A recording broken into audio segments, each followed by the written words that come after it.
So, third lesson natin, bagay natin ngayon na. Nag-isa na ng konti, baka mamadaliin. Third lesson natin, doing our tasks to win.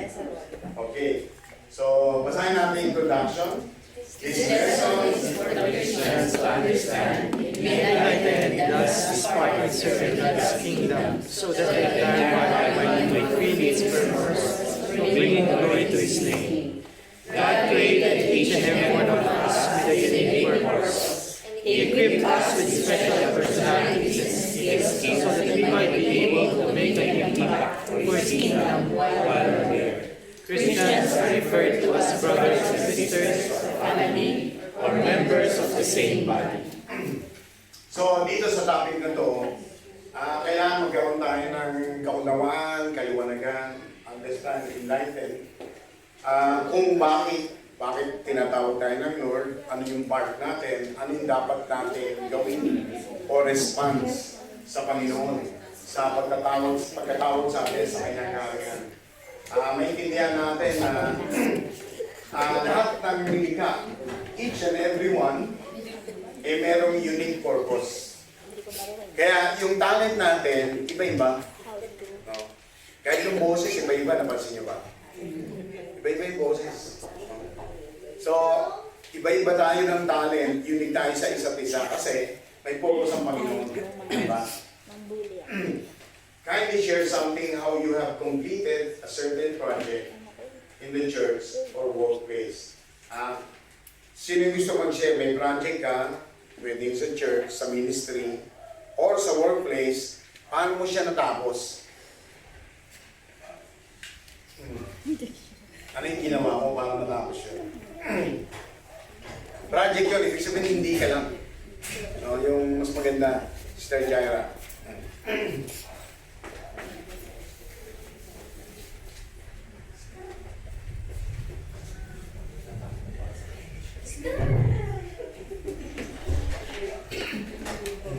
Sa school po siya, madalas, yung thesis, final thesis po namin. Hindi ko po siya makalimutan kasi nung unang sem po siya binigay sa amin. So, nag-type na proposal po kami. Ako po yung leader for the art group. So, yung thesis po na yun, sobrang bigat po ng topic niya and hindi po siya common. Kaya medyo, yun po yung kinakabahan kami. It is normal po. Tapos, there was a certain pre-defense po ata yun na parang pre-final defense po. Tapos, nasa isang fellowship po ako noon, nag-defense po ako sa bundok. Wala po ako church, hindi sumama. Hindi sumama.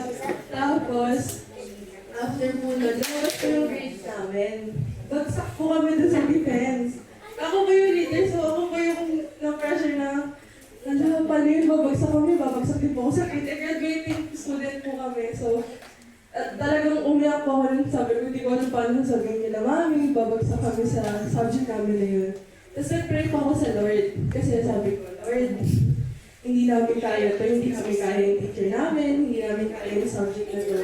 Sabi ko, Lord, bigyan mo ba ako ng karunungan na nagagaling sa'yo, kagaya ni Solomon, kung paano namin tatapusin yung project na ito, or paano namin nakausapin yung teacher namin. So, praise the Lord po, dahil kinausap ko po yung teacher namin, sabi ko, sige na, kasi po yung pinagbagsakan niya po sa amin, hindi po dahil dun sa defense mismo, dahil po dun sa late submission lamang ng PowerPoint namin. So medyo hindi po siya fair kasi wala naman po dun sa criteria na pasok din yung pag-submit ng PowerPoint namin doon sa grade na lalabas. So sabi ko, responsibility ko po, sabi ko, sige kahit ako na lang po yung bumagsak kasi parang ako na po yung nagsisisidan tayo ng aking mga ka-groupmates. Sige kahit ako na lang po yung mababa yung grade, basta sila okay sila.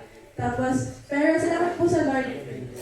Kasi after po nun, pinagpasa lang po kami ng letter na late nga po namin na-submit. And praise the Lord po kasi napagtagumpayan po namin yung susunod na defense din with flying colors. Isa po kami dun sa pinakamataas na grades para po sa aming research paper for that school. So praise the Lord po kasi, alam niyo po yun yung kahit hindi mo na alam yung gagawin, hindi mo na alam kung paano ka papasa, yung Lord pa din po yung patuloy na gumagalaw sa atin. And even yung mga certain times na ibibigay mo na lang sa Lord and lagi mong pakahawakan yung pangako niya. Never ka niyang iiwan at never ka niyang pababayaan. Amen. Praise the Lord. So, yung sinila natin kapatid, certain project na may mga involved na ibang tao. Katulad ng example niya. Anong mga ginagawa nyo to start the project, to go through the project, hanggang sa matapos yung project. Kasi yan yung basic ng ating pag-aaralan. No? Doing our task to win. Number one, plan with God for the right direction. Sabay-sabay nga natin masahin ko, Jeremiah 29. For I know the plans I have for you, declares the Lord. Plans to prosper you and not to harm you. Plans to give you hope and a future. Then you will call upon me and come to pray to me. And I will listen to you. You will seek me and find me when you seek me with all your heart. So, continue natin to yung lagi natin naalala yung first line, maybe first sentence. I know the plans I have for you, declares the Lord. Pero, sa totoo niyan, yung last line ang pinakamahalaga. Sabi niya no, you will seek me and find me when you seek me with all of your heart. So, sa isang Christian, kung naniniwala tayo na ang Diyos ang nakakaalam ng mas magandang plano, ibig sabihin, plan with God for the right direction. We don't plan first by ourselves. Kailangan pag nagplano ka, mag-seek ka muna sa God. Seek God with all your heart. Kasi minsan madalas, nagpaplano tayo tapos hinihingi natin sa Lord na umagri siya sa plano natin. Yan ang totoo. Diba? Parang Lord, FYI for your info, ito yung plano ko. Diba? Pero ang Bible, hindi. Alam ng Diyos yung planong maganda eh. Ang sabi niya, mag-seek ka sa akin. You seek with all your heart. Kasi para malaman mo yung plano niya. Diba? So, dito sa buko box, maganda example to. Acts 13:2-3. Pakibasa to. Acts 13:2-3.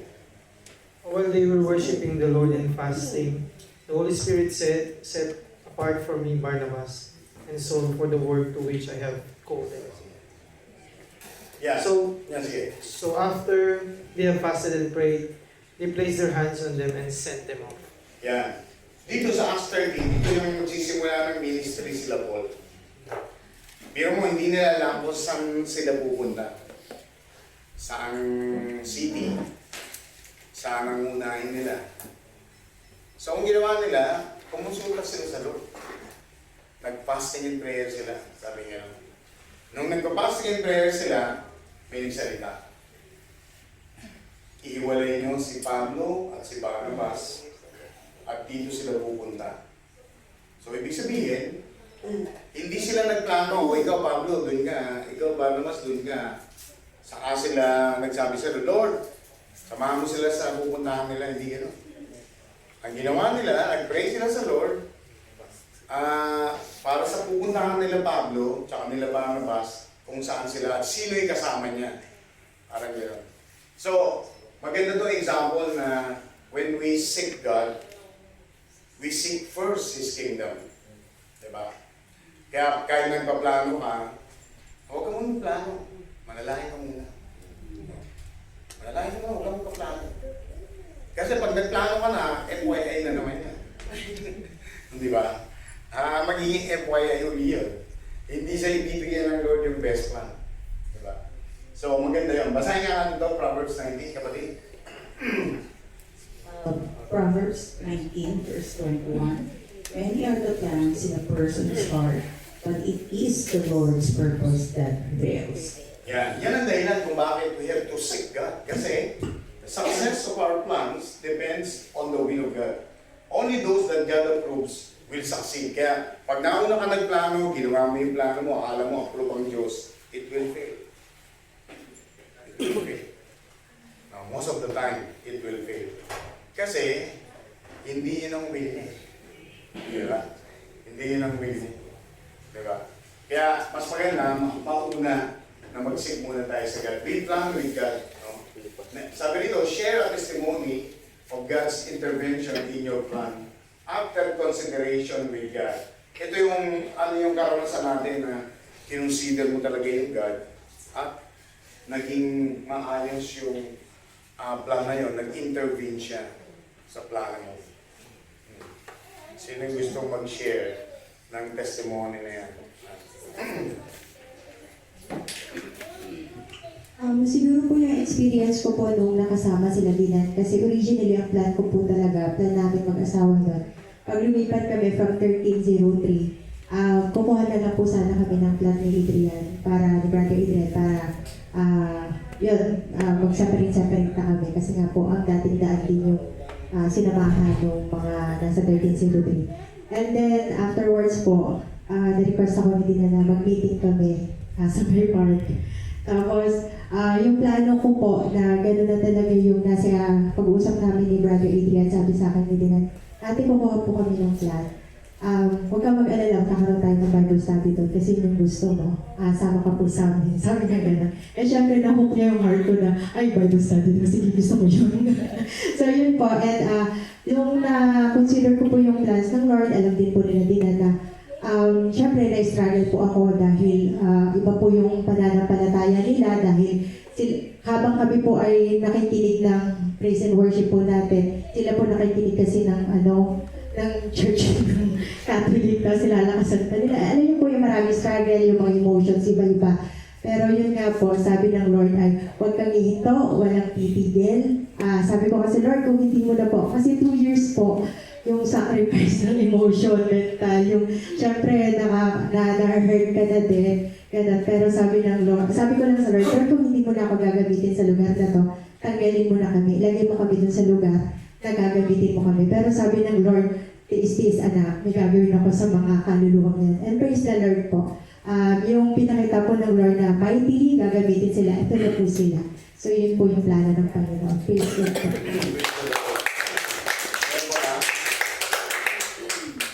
Ay, ikaw ba yan?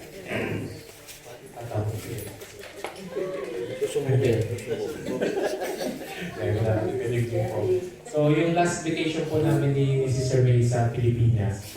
So, towards the end of September, October po, nag-purchase po kami ng ticket na para umuwi po ng December. So, December 21 po yung desired namin na date na umuwi ng Pilipinas. So, pagdating po ng October tapos November, biglang naka-receive si Sister May ng email na kinancel ng airline yung ticket namin.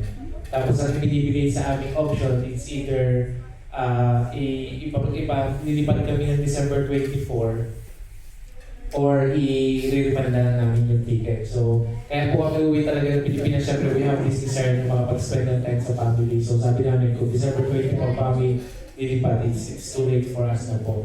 So, that evening ko po, nag-pray po kami ni Sister May kung ano po yung kalooban talaga ng Panginoon Diyos. And with answered prayer po sa ating Panginoon Diyos, inausap ko po yung boss ko. Sabi ko sa boss ko, I don't have any other option. Kasi kung bibili ako ng other ticket para sa aming mag-asawa on a weekend, napakamahal po yung ticket. Kasi na po siya, November na po siya, towards the end of November na. So, very expensive na po yung ticket. Sabi niya, so anong sinasuggest mo na pwede natin gawin? Sabi ko, kaya po kami mag-play on a weekday. Mag-fly on a weekday.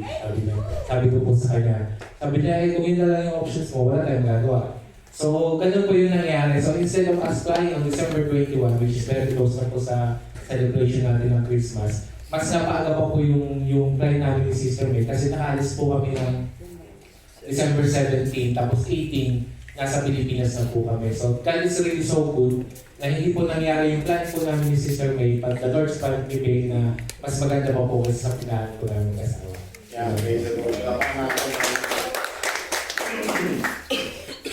Yan, second point natin dito, plan with God, doing our task, no? Plan with God, tapos start doing your homework. Magandang example dito sa Nehemiah. Si Nehemiah, nung tinawag siya ng Lord, it was a very big task. Pero mo, tatayo muli yung templo. Galing ka sa captivity, hindi mo alam yung mga taong tutulong sa'yo, sasama sa'yo, at wala kang mga core group na masasabi. Pero tinawag ka ng Lord para gawin mo yan. Di ba? Napakahirap nun. Kaya sabi dito, mission impossible. Impossible sa kanya yun. Sa buhay ni Nehemiah. Restoring the walls and the people. Bakit? Kasi mga tao iwaywalay eh. Captive sila sa Babylon. Iba-ibang pinanggalingan nila. Hindi mo sila kilala. Tapos, ang utos sa'yo ng Panginoon, bumalik kayo doon, sumunod kayo sa sasabihin ko sa inyo, i-restore niya yung wall ng Jerusalem. Sabi, Nehemiah is often used as an example of effective leadership. He had a vision of a goal to be achieved. After analyzing the problem, he decided on a proper course of action. Pakitasa daw yung unang course of action niya. Nehemiah chapter 1 verse 3. Sumagot siya, labis na nahihirapan ang mga nagsibalik sa Juda. Tinuya sila ng mga tao sa paligid nila. Hanggang ngayon, sira pa rin ang pader ng Jerusalem at sunog ang mga pintuan nito. Verse 4, nang narinig ko iyon, umupo ako at umiyak. Ilang araw akong nagdadalamhati, nag-aayuno at nananalangin sa presensya ng Diyos, sa Diyos ng kalangitan. So, anong unang course of action niya? Seek God. Diba? Mag-seek siya sa God. Malaki yung problema, malaki yung task, malaki yung project. Wala kang kakayanan, wala kang direksyon, wala kang resources. Pero lahat yun meron ng Diyos. Diba? So, he seek God. Diba? Ilang beses siya nag-ayuno para doon. So, in all of this, Nehemiah acknowledged the good hand of God upon him. So, pagdating sa chapter 2, makibasa, Nehemiah chapter 2, 4-8. Nehemiah chapter 2 verse 4. The king said to me, what is it you want? And I prayed to God, to the God of heaven. And I answered the king, if it pleases the king, and if your servant has found favor in his sight, let him send me to the city in Judah, where my ancestors are buried, so that I can rebuild it. Verse 6. Then the king, with the queen sitting beside him, asked me, how long will your journey take, and when will you get back? It pleased the king to send me, so I set a time. Verse 7. I also said to him, if it pleases the king, may I have letters to the governors of Trans-Euphrates, so that they will provide me safe conduct until I arrive in Judah. Verse 8. And may I have a letter to Asaph, keeper of the royal park, so he will give me timber to make beams for the gates of the citadel, by the temple, and for the city wall, and for the residence I will occupy. And because the gracious hand of my God was on me, the king granted my request. Yeah, praise the Lord. So, matapos siyang mag-fasting and prayer, sabi gano'n, nag-course of action siya pangalawa, kailangan lumapit siya sa mga taong involved. Ano ang taong involved? Yung hari, kailangan payagan siya. Pagkatapos, bigyan siya ng mga kailangan niya. So, dahil nauna siyang nag-ano sa Lord, lahat ng mga taong nilapitan niya, lahat yun, go yun. Diba? Pinayagan siya lahat, binigay lahat ng kailangan niya, pati mga tao, binigay sa kanya. So, he did his homework. Diba?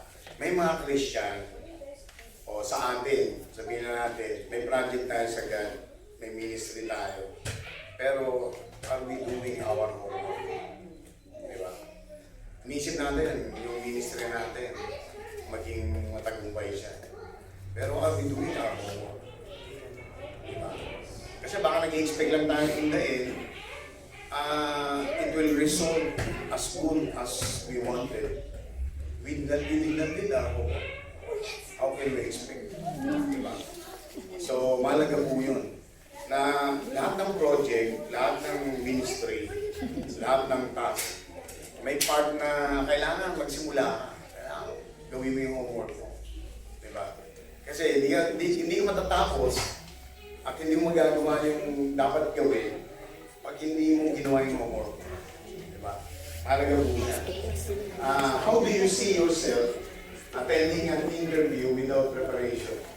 Or taking an exam without review? Sino gusto mo? Diba? Di ba? Format. Ano? Sino ba yung score niya? Sister Ena, ikaw. Kasi ano ka Lagi yung pag-first beginning. Alala po ni sinabi niya po, Jessica, letter C for Christ. Kasi hindi ko talaga sabi sa'yo. So, Ang hindi sa ko ate sila pala yung tabi na prepare. So, parang nag-prepare po kasi natatakot ako. Ano yan, yung pag nag-exam ako, hindi natatakot ako na hindi ako makapag-review pag harap ko sa exam. And yung preparation po na yun is sobrang hirap at talagang humilig ko talaga yung guidance ng Panginoon doon sa nung time na yun dahil unang-una ang tagal na po yung pinag-aralan ilang taon na po. And then pangalawa, medyo may edad na ako. Hindi ko na po kayang mag-memorize ng napakahabang mga bagay-bagay. And talagang ipinagkatiwala ko lang po talaga yun sa Lord. Sa Lord na pag hindi ko po talaga alam sa letter C. Sabi ko sa Lord kasi imposible na po talaga na makapasa dahil ano po, yung exam na tinake ko is iba po dun sa unang-unang exam nung nag-take ako dito, na bago pa lang ako dito sa UAE. Kasi nung dati po, ang itatanong lang po sa inyo is kung saan kang field nagtatrabaho. So, doon lang po tatakbo yung mga questions. So, ibig sabihin, which is nung time na yun is sa mga bata po ako field. So, yun lang po yung tatanong nila, iba't ibang condition ng bata, ganyan. Pero yung naging pro-metric na po ng exam, lahat na ng pinag-aralan mo, mga medical na hindi ko na matandaan, and also yung mga anatomy and physiology na kung saan yung insertion and kung saan yung origin ng mga muscles. Next question, please. So, sobrang, kasi po, Ang hirap. 1,000 pa ako nag-graduate. So, pinag-aralan po namin yung caliber is 4th year ako. So, talagang imposible na po na makapasa ako. And then, Caliber lang. tinignan ko po yung mga questions. Kahit merong mga test na pinag-aralan ko. So, kada exam ko is bagsak ako. Sabi ko, ano kung dahil sa prometric, talagang hindi ko na po talaga natatanda. Kaya pinagkatiwala ko po sa Lord yun ng buong puso at pupusan. And bago po ako nag-exam noon is umiyak sa Lord sa kotse. Sabi ko, Lord, you are my confidence. Nasa kamay mo na lang yung ikapapasa ko. Wala na talaga akong ibang resort. Kundi ikaw lang. At alam ko na kung ano man po yung maging resulta nito, alam ko meron kang pagdadalhan sa akin. And alam ko meron kang magandang plano sa akin. At iyon yung gagawin mo. So, after nun is, yun, first 5 question. Letter C.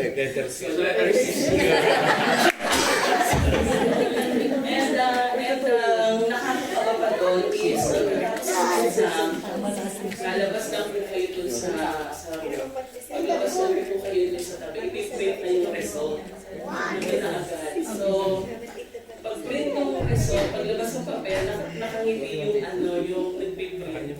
So, yun. Sabi sa Lord, thank you. Nakangiti ka po kasi pag pinrint, hindi ka lang ako sa nakagano'n lang siya. Nakagano'n. So, nakita ko doon sa mukha nung nag-print na nakalagay ko ng pass. So, yun. Sobrang celebration. Kami na guys, Kung pinakita ng Lord kung gano'n yung kapangyarihan niya. Ang Lord lang po talaga yung nagbigay ng alam nyo na pag nag-exam kayo. Michelle sabi ni Sister Ellen karanasan niya, pero talaga nag-prepare siya. Pero yung tanong na to, paano hindi ka nag-prepare? Ano palagay mo mangyayari? Diba? Kaya sa job interview, pag hindi ka talaga nag-prepare, wala yung mind mo, di ba? Hindi mo alam kung saan mo dadamputin yung sagot. So, totoo lang. Pag hindi ka nag-prepare, talagang kung saan-saan eh. Baka makarating kayo ng usapan sa moon. Sila, di ba? Wala. Walang direksyon. Ayan.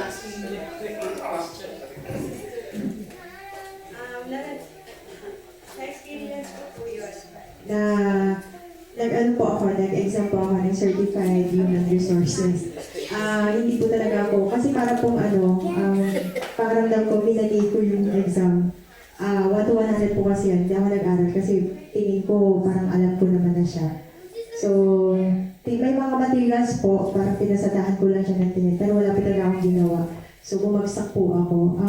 Ang passing score niya po is 50 pareho. Parang at least maka 50 yung sagot mo. Kasi 100, so 200 questions po siya. So, yung isa ko pong result is 49. Wala lang po pasado na sana. Tapos yung isa po ay 46. Tapos, syempre, nagbayad po ako ng exam na yun. Lungkot ako. Tapos, pag nag-retake kasi is, syempre, magre-retake ka, magbabayad ka, hindi panibago na naman. So, nung pangalawa po ay nag-pray po ako sa Lord. Sabi ko, Lord, mahirap pala yung exam. Hindi pala siya dapat minaban niya. So, yun po, nung nag-review center pa po ako, nagbayad ako ng review center. Tapos, nag-aral naman po ako nung mga materials po na pinadala. Kaya lang meron po kasi nung naging gawain na hindi po ako nakapag-take ng exam. Tapos, nung sumunod po, nagpa-reschedule ako. Pinasadahan ko na ulit yung mga materials, but praise God, nakapasok po ako. Na sabi ko nga ganun po pala talaga. Basta hindi ka talaga nanangan ka sa sarili mong kakayanan, nakala mo kaya mo, yun pala. Hindi po kasi nakakaroon. Yeah, praise the Lord. So there's 2 or no more, no? Point 3 natin, get people involved to act on the goal. Basahin natin ito, Luke 6, 12, 13. Jesus went out to a mountainside to pray and spent the night praying to God. The morning came, he called his disciples to him and chose 12. So, sa ministry ni Jesus Christ, syempre, yung ministry niya, he needs people. He needs the disciples. He needs the followers, the core group. Sabi dito, bago pumili si Jesus Christ ng kanyang mga disciples, he went to the mountainside to pray and spend the night praying to God. So, magdapat siyang nagsisig sa God.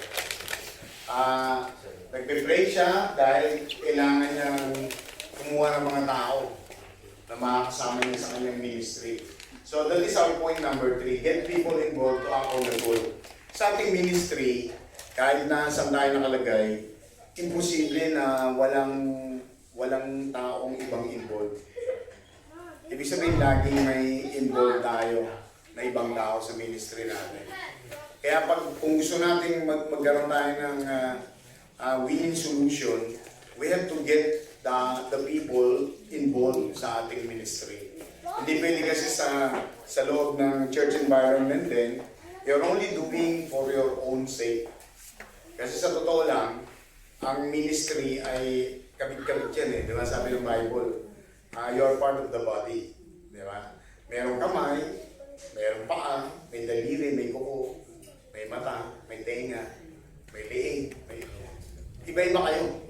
Pero, iisang katawan. Parang gano'n, iisang katawan. So, you get involved. Diba? Get the people involved. Sabi dito, this scripture emphasizes the importance of every member evangelism. Each believer truly did his part, the world would be evangelized within generation. Ang pakabasa daw, 2 Timothy 2:2. 2 Timothy 2:2. Ang mga narinig mo sa akin sa harap ng maraming saksi ay ituro mo rin sa mga taong mapagkakatiwalaan at kakayahan masunod sa iba. Yan. Parang yung sinasabi dito sa 2 Timothy 2:2, yung hahanap ka ng taong pwedeng turuan na sila rin ay magtuturo sa mga susunod na generation. Parang gano'n, di ba? 2 Timothy 2:2. Dito naman, 1 Peter 5. Kanina tayo, 1 Peter 5. 2 to 3. Be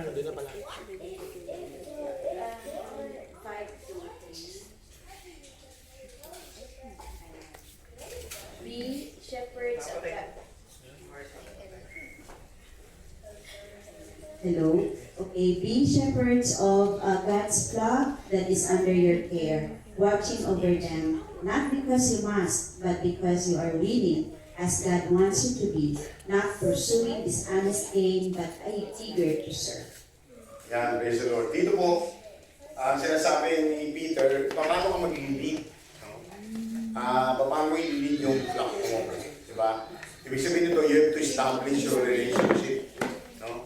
Maramdaman ng mga kasama mo sa team that you care for them. No? Mahalaga yung sa leader. Yung parang nararamdaman nila na they care, you care for them as part of the team. Diba? Kasi parang sa opisina rin yun eh. Pag yung amo mo ayaw kang supportahan, parang walang pakialam sa'yo, parang hirap magtrabaho. Yeah. Parang ganun. What practical ways you can motivate others in joining your team? To accomplish in any church or agenda. Sino gusto sumagot? Practical ways na pwede kang mag-motivate na mag-join sa team mo. Sa isang ministry project or ministry goal. Yan. Ano yung practical ways? Anybody?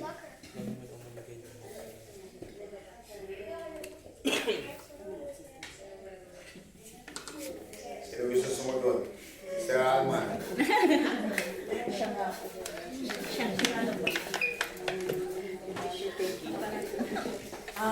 Para po sa akin siguro is yung i-encourage ko sila na maging active sa kanilang ministry, na I set myself as an example, na ako talaga yung magpapakita sa kanila na pag sinabi kong 7 p.m. nandito na tayo, so I make sure to myself na nandun na ako, kasi mahirap yung nagsasabi ako sa team ko na dapat nandito na tayo pero alas 8 ako darating.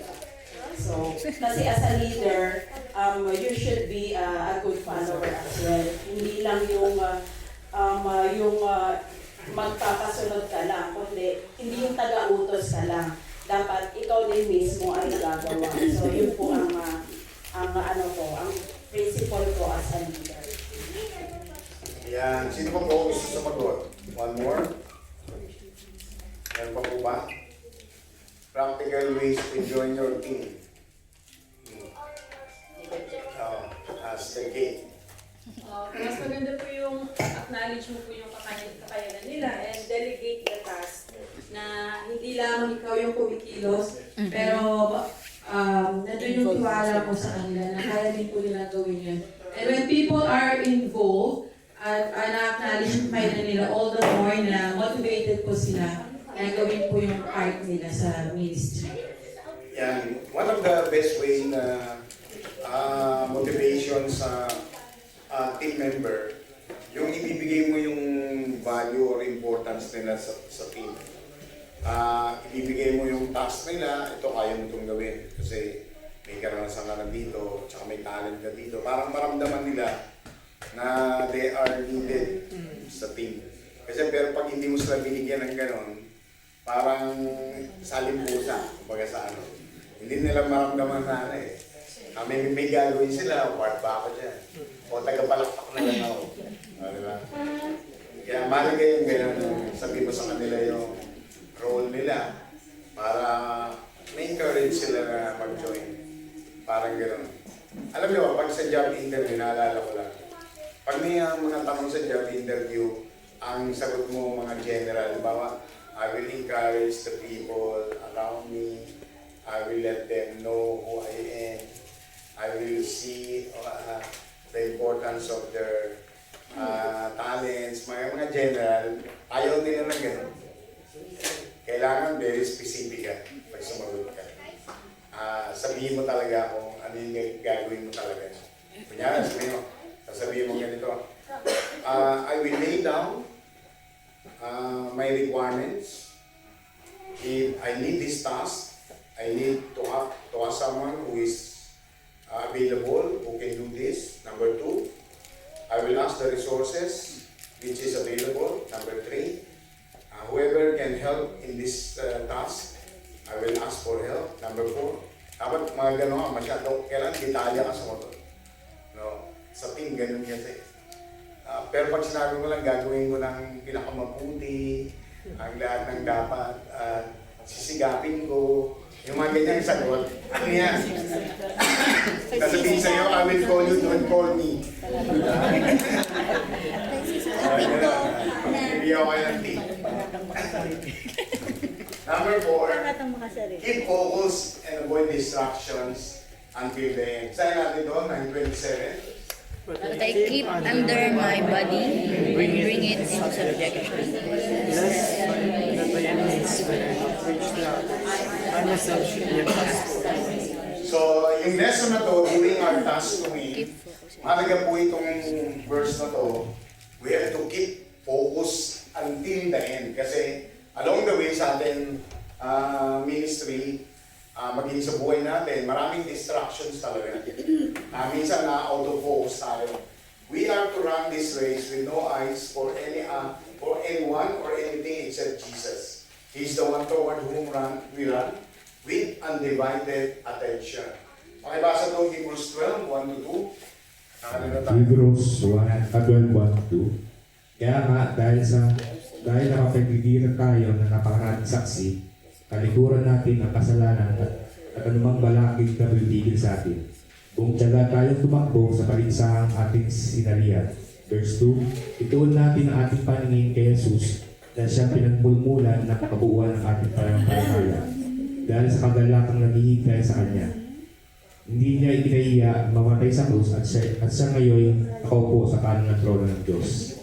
Yan. So, yung Hebrews chapter 12, ito yung sinasabi na we have to look unto Jesus Christ. Keep focus on the Lord. Many times, ang only reason bakit hindi tayo magiging matagumpay sa ministry natin, na out of focus tayo, na totoo lang. Lumilis tayo sa totoong agenda natin. Kaya, mahalaga na we have to keep focus sa kalooban ng Panginoon. Philippians chapter 1, pakibasa, 6-7. 6. Be confident of this, that he who began a good work in you will carry on completion until Christ Jesus. 7. It is right for me to feel this way about all of you, since I have you in my heart. And whether I am in chains or depending and confirming the gospel, all of you share in God's grace with me. Dito nyo yung pangako ng Panginoon dyan sa Philippians 1, 6-7. Nobody can stop you from winning. Nobody can stop you that whatever God's plan to finish the job, that it will not be finished. Kasi kung ano yung sinimulan ng Diyos, kailangan tapusin. Yan yung pangako niya. Kaya, ang kailangan lang, siyempre, we have to sumunod, umag-obey tayo sa kalooban niya. Diba? Yan po yung sinasabi ng Philippians 1, 6-7. Can anyone share an experience of so much distractions but was able to complete this task with God's help? Sino nakaranas ng ganyan na maraming distraction na dumaan sa iyo pero you were able to overcome with God's help? Na naibalik mo sa focus ulit. Sino gusto sumagot? Sister Eileen.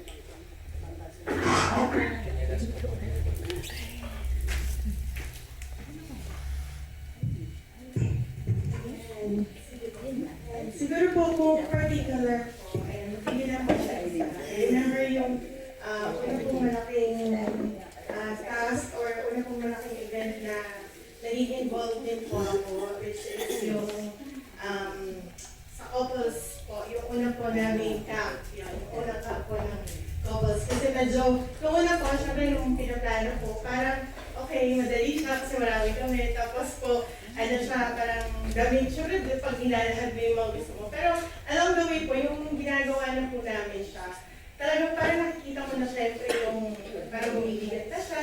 Kasi nga, syempre po, hindi kayo parang 100% lahat na nandun. Syempre po, may mga kanya-kanya mga trabaho, may mga kanya-kanya din po kami mga ginagawa. Same thing po yung timing din po namin, yung availability namin. Pero, with yan nga po, yung grace ng Lord, yung talagang pinakita mo ng Lord sa amin ng araw na yun, kasi from nothing talaga. Alam mo, dati na po nung nakita namin yung place na yun, parang kami lahat, parang ano na itsura nito pagka, kasi even yung smell, yung lahat, alam niyo po yun, hanggang ngayon po yun yung nagiging motivation din po namin, kasi parang doon pinakita sa amin ng Lord na it's not about you guys, hindi dahil dito sa inyo, pero yung mag-ubila kayo sa akin. And alam mo yung makikita mo doon yung, ultimo yung minsan paggabi na mag-update ka, tapos bukas na sinasagot, tapos sige po, matulog na po kayo, pahinga na kayo, bukas na tayo ulit mag-usap. Tapos until such time na nandun na po kami sa araw na yun, alam niyo po, grabe yung pinakita ng Panginoon, kung paano po nabuo yung buong camp na yun, kung paano yung availability din ng mga couples nung time na yun. And praise the Lord po kasi habang inaaral po natin ito ngayon, nire-recall ko po yung kung ilan po yung couples na nandoon nung time na yun. And more than 40, hindi ko po maalala, 40-50 po yung nandoon. And nagpapasalamat po ako sa Lord kasi parang naging big impact po yun and motivation din po sa akin na palaging magpatuloy kasi it's not always about you, but it's about the Lord. Even po yung mga regular din po natin ginagawa sa church every Friday. Siyempre po, di ba, lahat po tayo is volunteer. And lahat din po tayo, may kanya-kanya din po tayong ginagawa in class every day. Especially po kung kayo din po ay pamilyadong tao, di ba? At the same time, nagtatrabaho din po kayo. But praise the Lord po, kasi nandun palagi yung joy na binibigay sa iyo ng Lord, yung excited na binibigay sa iyo ng Lord para magampanan mo with excellent palagi yung trabaho or yung calling na binibigay niya sa iyo sa ministry. Thank you po. Thank you very much. So, actually, yung distractions, normal siya nararating. We have to expect the work of the enemy. Minsan, dahil nasa katawan natin, minsan, bigla ka magkakasakit, o magkakasal ka sa bahay, diba, mga ganyan. Maraming distraction, sa totoo lang. At pag hindi ka naging matatag, at maging ano ka sa Panginoon, hihinto ka talaga. Kaya kailangan pag mayroong kang project, may task, talagang alagaan yun sa prayer. No? Kasi yung mga distraction, mga gawa ng tao yun. Pass, pakilala mag-share. Ayan. Thank you po. Hello, busy pa ba kayo? Hindi tayo hindi natatapos. Ayun po, gusto ko lang po i-share kasi bigla ko naalala din. Yung task ko po noon, isa po akong usher. Nasa usher po ako. At the same time, isa din po akong nasa grupo ng mga mommies na alala ko po na nung maliit pa si Uzi. Feeling ko nabubuli si Uzi sa church. Kasi nga yung anak ko ay feeling ko lang naman yun. Ang anak ko po ay meron pong ADHD. So iba talaga yung ano niya, malikot siya in a sense, tapos meron pa siyang, basta iba yung kanyang galawan, parang gano'n. So ang feeling ko talaga, kinakawawa siya. So hindi siya binibigyan ng task na maayos, parang feeling ko talagang ang kaaway, isinaksak sa isip ko at pinafeel niya talaga sa akin na kinakawawa ang anak ko. Alam mo po yung time na yon na nagsisimba ko pero ang wala sa loob ko, yung I don't care, basta mag-show lang ako, ganyan-ganyan. Pero alam niyo po, at ginawa ko pa, nag-lead the group pa ako. Dahil sa sobrang yung feeling talaga, yung totoo yun, no, yung pag in-entertain mo yung feeling, the devil will come after you. I-feed niya talaga na ganito ang ginagawa, kahit hindi yun ang ginagawa sa bata. Nai-imagine mo na gano'n na ginagawa sa anak mo. So nag-lead the group ako and praise the Lord, walang pumatol sa akin. Kung pinatulan ako noon, baka wala na ako ngayon dito. Praise the Lord, pero ito po yung catchy doon. Nasabi ko, bakit gano'n? Ano yung sabi yung talagang lead ako, ang asawa ko din nagsabi sa akin na, bakit ganyan yung ginagawa mo? Kristiyano ka ba?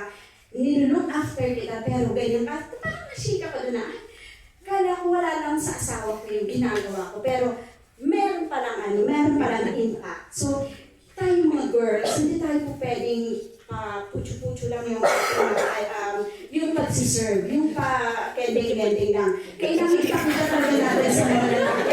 So,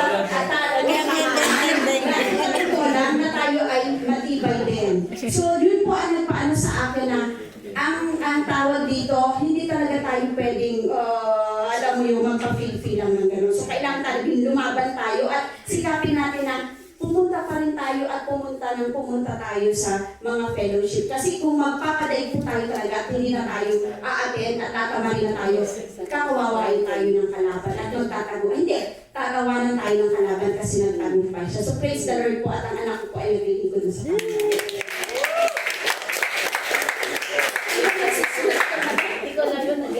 Yes, I love the Maganda yung example lang, tingnan mo ha. May plano yung God kay Brother Uzi. Yes. Sa edad niya ngayon, may distraction na. Alam ni Satan na pwedeng maging yung bata. Diba? So, kaya makikita mo, may plano pala yung God. Na-realize lang natin yun ha. Pero noon, sabi nga na, kung pumatol sa kanya, leave the group. Leave the church. So natin basahin yung conclusion natin, 1 Corinthians 12. There are different kinds of gifts, but the same Spirit. There are different kinds of service, but the same Lord. There are different kinds of working, but the same God works all of them in all men. So yung conclusion natin dito, let's start and finish our job until the end. Kasi iisa lang naman yung Panginoon natin eh. Iisa yung pinaglilingkuran natin, isa yung banal na spirito na kumikilos. Kaya kahit sa ministry tayo nilagay ng Lord, ano man ang task natin, project natin, hindi maganda talaga nagkakagatan sa ministry. Kasi ang totoo, bakit ibigyan natin ng puwak, ng kaaway? Samantalang iisa lang naman yung ating Diyos na sinasamba. Amen? There is a lot of work to be done for the kingdom of God. But few people willing to do the work. Don't be afraid to simply start serving. There's a place for you. Sabay-sabay natin mabasahin. I Pray that God's enabling grace continue to work among us Christians and help us to be a good, faithful servant. May each one do their part willingly and consider each other as a member of the willing team.